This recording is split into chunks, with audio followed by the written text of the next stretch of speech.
Old sailors say the collector turns trespassers into sculptures. His gallery goes with every storm.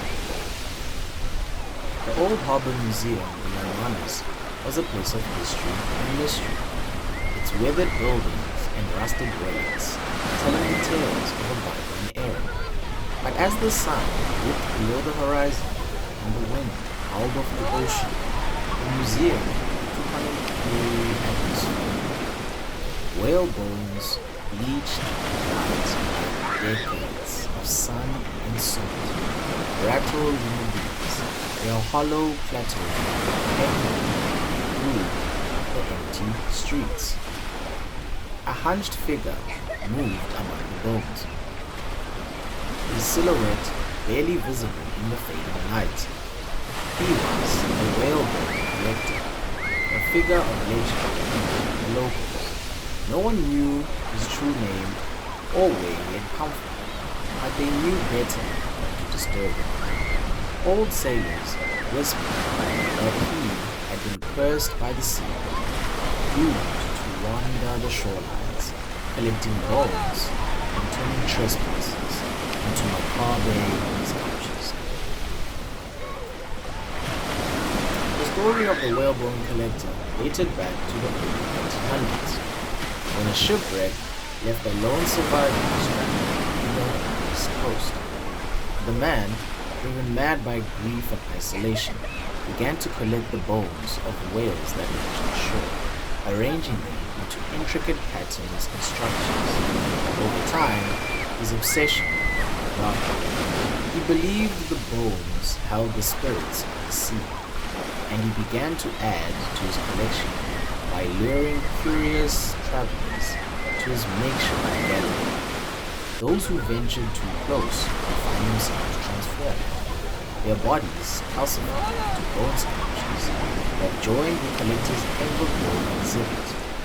Locals claimed that during storms, when the wind howled and the waves crashed against the shore, the collector's gallery would come alive, bones rattling and shifting as if animated by some unseen force.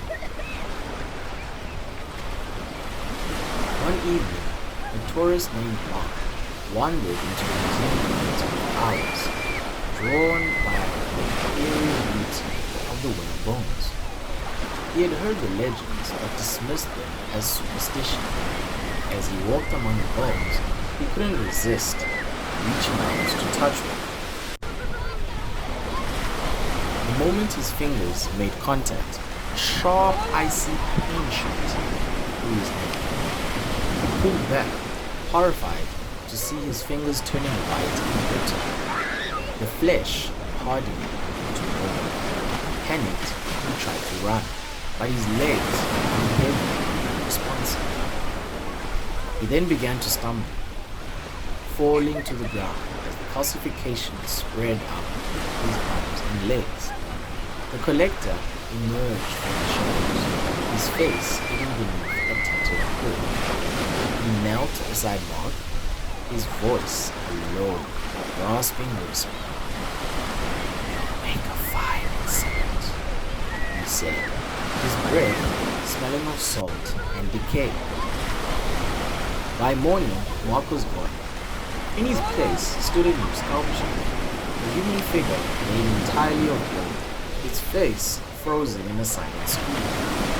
The collector stood nearby, arranging the bones into a ritual circle as the wind howled around him. The museum grounds were silent, with only the sound of bones rattling and the distant crash of waves. The locals avoided the area, crossing the street to steer clear of the museum. They knew better than to interfere with the collector's work. His gallery was a warning, a testament to the sea's unforgiving power.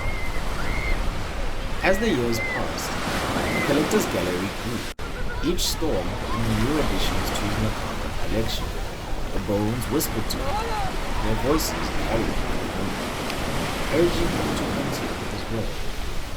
He was no longer a man but a force of nature, bound to the shorelines by curse he could never escape.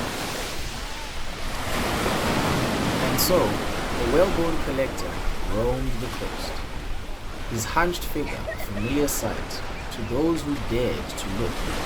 His gallery stood as a grim reminder of the seas and of the price paid by those who trespass at sea.